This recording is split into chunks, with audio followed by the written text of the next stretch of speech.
इस यूनिवर्स में 5 मई 2023 को एक चंद्र ग्रहण होने वाला है और इस चंद्र ग्रहण का प्रभाव तुला लगन से ठीक आपके लगन पर होने जा रहा है। ये लगन का प्रभाव सीधा ये पड़ेगा, तुला राशि पर ही ये लगन पड़ रहा है, सबसे ज़्यादा प्रभाव आप पर पड़ेगा, आपके लगन पर है। और दूसरा इसका एक दृष्टि जो है आपके 7वें अर्थात आपके बिजनेस भाव पर, आपके जीवन साथी भाव पर पड़ रहा है। एक क्योंकि चंद्रमा आपके कर्म भाव का मालिक है, आपके कैरियर हाउस का मालिक है, इसलिए कैरियर पर भी इसका इफेक्ट पड़ेगा। वास्तव में इसका बहुत विस्तृत ढंग से क्या इफेक्ट पड़ेगा हम उसी पर अभी चर्चा करने वाले हैं। यदि आपका तुला लग्न है तब इसे आप तुला लग्न के आधार पर देखिए, सटीकता बैठेगी। और यदि आपको आपका लग्न ज्ञात नहीं है तब इसे आप राशि अनुसार भी देख सकते हैं। आइए प्रारंभ करते हैं, समझते हैं कि ये जो चंद्र ग्रहण है ये एकमात्र उपछाया चंद्र ग्रहण होगा, मतलब पृथ्वी की एक उपछाया चंद्रमा पर पड़ेगी, इसलिए इसका कोई बहुत ज़्यादा धार्मिक महत्व हमारे भारत पे नहीं होगी। किसी प्रकार से सूतक पातक इत्यादि इसका कोई मान्य नहीं होगा। अर्थात जब ये ग्रहण लगेगा, एक भौगोलिक घटना है, तो इसलिए हमारी राशि पर, हमारे लगन पर इसका प्रभाव पड़ेगा। अब कब पड़ेगा, तो अब ज़्यादा कहाँ पर पड़ेगा, तो उत्तरी एशिया और ऑस्ट्रेलिया और न्यूजीलैंड में इसका प्रभाव ज़्यादा देखने को मिलेगा। अब यही समझना है कि चंद्रमा अभी कहाँ है, चंद्रमा आपके 12वें घर पर है, जहाँ 6 नंबर लिखा है। ठीक जैसे ही 4 तारीख का दिन आएगा, 4 मई आएगा, सुबह के 9:10 में चंद्रमा यहाँ पर प्रवेश करेंगे आपके लग्न पर। अब जैसे ही लग्न पर प्रवेश करेंगे, ऑलरेडी पहले से यहाँ पर केतु देव विद्यमान रहेंगे। ध्यान से समझिएगा, केतु देव यहाँ पर विद्यमान रहेंगे। चंद्रमा और केतु मिल करके उसी दिन ग्रहण का योग प्रारंभ हो जाएगा। परंतु चूंकि हमारे धार्मिक ग्रंथ के अनुसार, ज्योतिष मान्यता के अनुसार, चंद्र ग्रहण का शुभ योग या कुयोग जो बनेगा वो पूर्णिमा के दिन बनता है। तो पूर्णिमा कब पड़ रहा है, पूर्णिमा तो 5 तारीख को पड़ रहा है। तो जैसे ही 4 तारीख को ये प्रविष्ट करेंगे और 5 तारीख को जब चंद्रमा और केतु दोनों एक दूसरे के डिग्री के करीब आ जाएंगे, 9 डिग्री से कोई ग्रह करीब आ जाता है तब ये चंद्र ग्रहण का योग बनता है। तब ये जब ये एक दूसरे के करीब आ जाएंगे तब ये चंद्र ग्रहण का योग बन जाएगा। कब तक रहेंगे चंद्रमा यहाँ पर, आपके लग्न पर कब तक रहेंगे, तो 6 मई 2023 के दोपहर 3:12 तक ये चंद्रमा यहीं पर रहेंगे। मतलब चंद्रमा का गोचर माना गया है 2.25 दिन, 2.5 दिन तक चंद्रमा का गोचर होता है। उस हिसाब से अब समझने का प्रयास करते हैं कि वास्तव में इसका प्रभाव कहाँ पड़ेगा। तो चंद्रमा को आप समझिएगा, आपके लिए बात हो रही है, तुला लग्न की बात हो रही है, तुला राशि की बात हो रही है, आपके लग्न पर ही है। चंद्रमा मन का कारक होता है, चंद्रमा मनसो जाता है, चंद्रमा मन का देवता है। इसलिए सबसे ज़्यादा ध्यान देने की आवश्यकता है आपको अपने मानसिक क्रियाकलापों पर। हो सकता है इस टाइप पर सबसे ज़्यादा आपका मानसिक अशांति बढ़ जाए। कोई भी आए और आपके मन के साथ खेल करके चले जाए, आपको मानसिक आघात पहुंचा दे, तो उससे आपको बचना होगा। किसी भी प्रकार से मानसिक अशांति से बचते हुए आप इस समय को अच्छे से गुजार सकते हैं। दूसरा, ये आपका लगन है, मतलब आपका शरीर हो गया, तो शरीर भाव पर चंद्र ग्रहण का प्रभाव पड़ना मतलब कहीं ना कहीं हमारे शारीरिक गतिविधियों में, हमारे स्वास्थ्य में ये बाधा कारक है। इसलिए स्वास्थ्य की नरमा गर्मी ना हो, स्वास्थ्य बनी रहे, इस बात पर आपको ध्यान देने की आवश्यकता है। अब समझिएगा, यही चंद्रमा इसकी दृष्टि पड़ रही है, कहाँ दृष्टि पड़ी है, 7वीं दृष्टि पड़ी है 7वें भाव पर। 1 2 3 4 5 6 7 ये सप्तम भाव है जहाँ पर इसकी दृष्टि पड़ी है। ऑलरेडी पहले से यहाँ पर गुरु देवता, राहु देवता, सूर्य और बुध यहाँ पर मौजूद हैं। उसके बाद फिर ये इस ग्रहण का भी प्रभाव पड़ना, मतलब सप्तम भाव आपका थोड़ा सा प्रभावित हो जाएगा। सप्तम भाव का है, का आपके बिजनेस का है, आपके कैरियर का है। तो कैरियर में देखिएगा थोड़ा सा बहुत यहाँ पर उठापटक की स्थिति हो सकती है। बिजनेस में संतोषजनक, आपको आशाजनित आपको फल न मिल पाए, इस पर आपको विचलित नहीं होना है। इस ग्रहण का प्रभाव कब तक रहेगा अभी आप जान पाएंगे, बताएंगे आपको। पहले 7वें भाव को समझिए। 7वां भाव आपके बिजनेस पर थोड़ा बहुत आपको अशांति दे सकता है। हो सकता है कि अच्छा खासा चलता हो बिजनेस को लेकर के हमारे मन में कुछ अशांति आ जाए। क्यों? क्योंकि ये सिर्फ आपके मन पर इफेक्ट डालेगा, क्योंकि चंद्रमा मन का कारक होता है। इसलिए आपको बहुत ज़्यादा व्यथित नहीं होना है। कुछ समय के लिए हमारा बिजनेस थोड़ा सा उठापटक की संभावना रहेगी। अब यही भाव आपके दाम्पत्य जीवन का है, तो भाई दाम्पत्य जीवन पर ग्रहण की दृष्टि पड़ना कहीं ना कहीं दाम्पत्य जीवन में भी अशांति का माहौल क्रिएट कर सकता है। आपके जीवन साथी के साथ आपके तनाव यदि पहले से चल रहे हैं तो इस समय पर तनाव और ज़्यादा बढ़ने की संभावना। और यदि विश्वास कीजिए कि यदि तनाव को आप दूर कर सकते हैं कि आप एक दूसरे के प्रति आपके प्रेम और समर्पण की भावना यदि आप रखते हैं, मन को एक दूसरे के प्रति खिन्न नहीं करते हैं, तो ये चंद्र ग्रहण निष्प्रभावी हो जाएगा। लेकिन फिर भी कुछ न कुछ प्रभाव तो बना रहेगा। तो ध्यान कहाँ देना है? ध्यान देना है हमारे दाम्पत्य जीवन में किसी प्रकार से हमें आपस में खटास ना आने पाए। अब यही आपके मित्रों का भाव है, जो आपके फ्रेंड सर्कल हैं, जो आपके मित्र हैं, इन पर भी आपको ध्यान देने की आवश्यकता है। उनसे किसी प्रकार से कटुता ना आने पाए। आपके दैनिक रोजगार का भाव भी यही है। तो जो डेली जो इनकम प्राप्त होता है, जो दैनिक रूप से हमें जो डेली रूप से हमें जो धन देना होता है, किसी से धन लेना होता है किसी से, तो उस पर आपको ध्यान रखना है। हो सकता है यहाँ पर भी आपको थोड़ी बहुत निराशा देखने को मिले। अब यही नहीं, सबसे इंपॉर्टेंट बात को समझिएगा, ध्यान से समझिएगा। आप तुला राशि के ठीक 10वें भाव पर, जहाँ पर 4 लिखा है, मेष वृष मिथुन कर्क, यही 4 नंबर माने कर्क, कर्क का स्वामी होता है चंद्रमा। मतलब इसी आपके 10वें भाव के जो अधिपति हैं चंद्रमा, इन्हीं पर ग्रहण लग रहा है।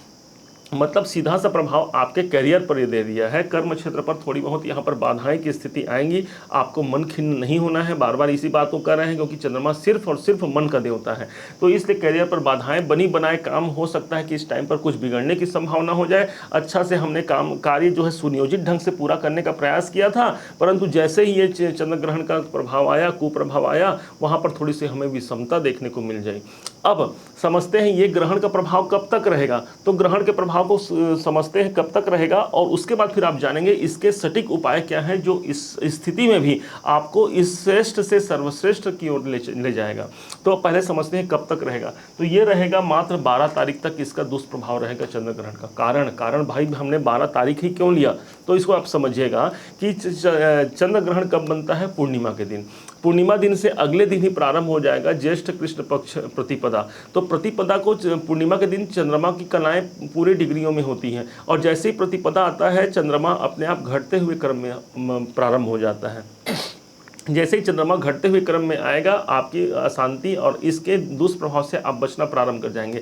अष्टमी तिथि वो तिथि होगी जिस समय तक आज तक चंद्रमा की जो आधा कला या आधा जो उनकी वो है, वो नेगेटिव जो क्षमताएं हैं जो केतु के द्वारा प्रदान की जा रही हैं, वो कम हो जाएंगी। और उसके बाद फिर धीरे धीरे अष्टमी के बाद ये और इधर और चंद्रमा जो है डूबती हुई चंद्रमा या उनकी कलाओं में कमी आ जाएगी, और अमावस्या को तो पूर्ण रूप से अंधकार आ जाता है। तो इस प्रकार से अष्टमी तिथि तक ज़्यादा आपको ध्यान देने की आवश्यकता है। मतलब मोटी मोटा 12 तारीख तक का, और विशेष परिस्थितियों में 12 तारीख तक। अब जिनके कुंडली में ऑलरेडी केतु और चंद्रमा का सुयोग चल रहा है, केतु और चंद्रमा किसी कुंडली में एक संग बैठे हैं, तो उस परिस्थिति में ये ज़्यादा आपके जीवन को, आपके मन को प्रभावित कर सकता है, क्योंकि मन ही चंद्रमा है। आपकी माँ चंद्रमा है। माँ भी इष्ट, आपकी माता जी देखेंगे आपको लेकर के ज़्यादा व्यथित रहेगी, चिंता करेगी आपके नौकरी को लेकर, आपके पढ़ाई को लेकर, किसी भी कारण से लेकर के, क्योंकि चंद्रमा मन सो जाता है। चंद्रमा मन का देवता है और माता का कारक माना गया है। अब इस भाग को आप समझ लिए। अब यहीं पर आपको समझना है कि हो सकता है इस टाइम पर आपको 12 तारीख तक 8 दिवस तक का भी समय आपको टेंशन से न गुजारना पड़े। तो कितने दिन तक भाई? तो मात्र 2.25 दिन 2.5 दिन तक इसका प्रभाव ज़्यादा देखने को मिलेगा। कब?